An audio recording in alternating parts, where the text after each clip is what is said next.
lovely bookish friends. Me and the kitty are joining you today, and we're gonna do my first book unhaul that I've ever done. Maybe she's not gonna join us. She's thinking about it. So I haven't done one of these before, mainly because I haven't had a lot to unhaul, and I don't know, I just wasn't sure if I would like to film an unhaul where I'm talking about books that I'm not keeping. I don't know. It just sounds so negative. But not all of them are I'm getting rid of for negative reasons necessarily. So I don't know. We're gonna try it out and we're gonna see what we think of this whole process. So many of these books are just books that I've had on my shelf for cat hair everywhere. Many of these books are books that I've had on my shelves for quite a while, and so I just have no interest in reading them again, or I don't even really remember what they're about, or some of them I have like two of for whatever reason. So let's get into it, and I'll show you the books that I've got for unhauling. I'm just gonna start grabbing from a stack here, and we'll see what we come up with. The Memory Keeper's Daughter by Kim Edwards. I think I read this, but I don't remember anything about it. Oh yeah, as I'm trying to read this, so there's a doctor and there's a blizzard and he has to deliver his twins. One of them has Down syndrome. He ends up asking his nurse to take the baby away, but then she ends up disappearing and raising the child as her own. I do kind of remember this. I remember kind of enjoying it. It's just been so long and I just don't totally remember it, and I don't know. So I just kind of like, do I want to keep it? I don't know. Next, The Possibility of You by Pamela Redmond. I just don't remember. I don't even know if I read this one. 1916. It was the one thing Bridget was supposed to never let happen, but no matter how many times she replayed the steps in her head, she couldn't reanimate the small pale boy who lay limp in her arms. Okay, so as I'm reading some of the backs of these, I kind of do remember there's like 3 different timelines within this family that we're following, like it's different generations, and they're kind of all connected in certain ways. I think I remember kind of liking this. I don't know. Maybe I should give some of these a reread. If there's any of these that you've read that you think I should reread to see if they're worth keeping, let me know. Next, we have Pack Up the Moon by Anna Mcpartlin. And this one is about Emma, is 26, pretty, intelligent, and happy, living with her childhood sweetheart John in a cute little Dublin apartment. So it looks like she's being bugged about getting married by her mom, and then there's a tragedy, and she's thrown into a huge grief moment, and so we're kind of going through her grief and her journey with her friends, and I don't know. I don't think I read this one. This one I do actually kind of remember. Something Borrowed by Emily Giffen, and I don't really remember liking it. There was elements to this that just I didn't like the cheating and then the breaking and the I don't know. I don't want to necessarily give things away. I just didn't agree with a lot of the things that the characters did in this book. And so, I don't know. I just left a bad taste in my mouth at the end of it. So, yeah, this was just a no-go for me. Next, we have Writing Lessons by Sarah Gruen. So, I've read Water for Elephants by Sarah Gruen, and I really loved it back then. And so, I actually picked up a couple of her books, and this was one of them. And I do remember enjoying this one. It just wasn't anything that really stood out as amazing.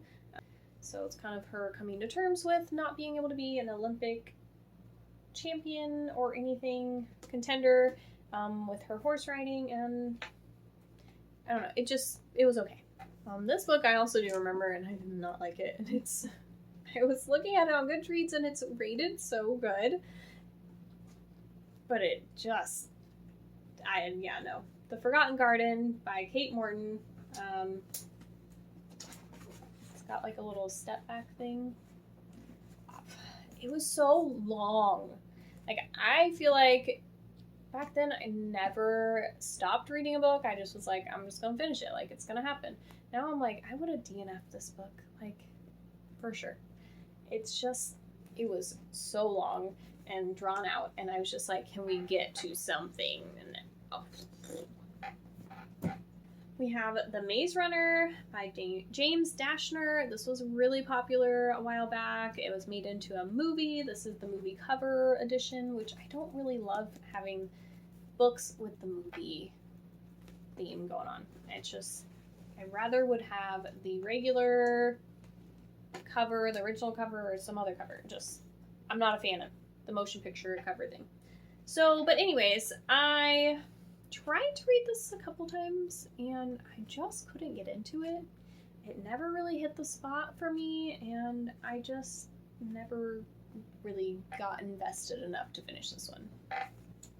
V.C. Andrews' Broken Glass. So this one I actually picked up because when I was in high school, I'm pretty sure, I read some V.C. Andrews books. They were like, I remember one of them was called like Honey. There was like 4 of them, and they all followed a different girl.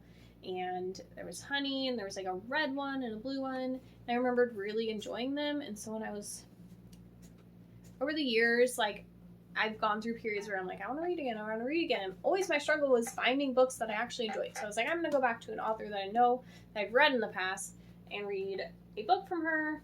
And I semi-enjoyed this book. It was just nothing like super special.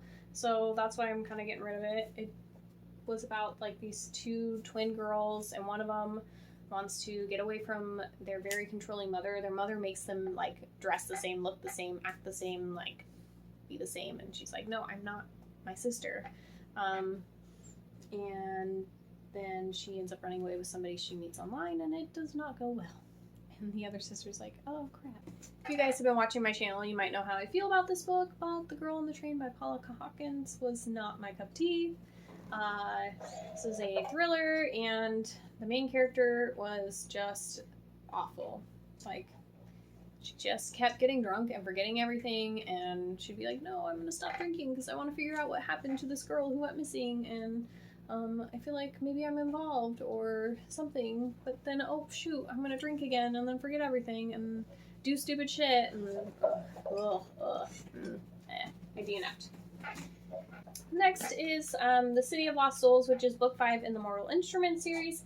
I simply am undoing this one because I got this one so I would have all 5 books, but my other 4 are paperback, and I found a paperback version, so I have this one now in paperback form to match the rest. I don't need the hardback. That is the only reason I'm getting rid of that one. Ooh, they're falling. Upside Down and Inside Out by Monica McInerney. Ava Kennedy is in a rut after 7 years of working at her uncle's Dublin delicatessen. Her artistic aspirations have slipped by the wayside, and her latest relationship has fizzled. She takes a break and goes to Australia. Then we have Joseph is a London designer. Sparks Fly. I don't even know if I read this. Obviously, I ended up not having an interest in reading this, so I didn't. I know, like, a few of these, I was trying to find some books I wanted to read, so I went to the store and picked up a few of these, and then I read some of them. I just don't really remember them, so that's where we're at with that. And the last book is Nights in Rodance by Nicholas Sparks. I actually ended up with 2 of these books, and I think this one may have been, like, gifted to me or something. I still have my other edition of this. This happens to be the movie edition, which I just said I'm not a big fan of the movie books, so I'm getting rid of this one, keeping my other one. I don't need 2 copies of that.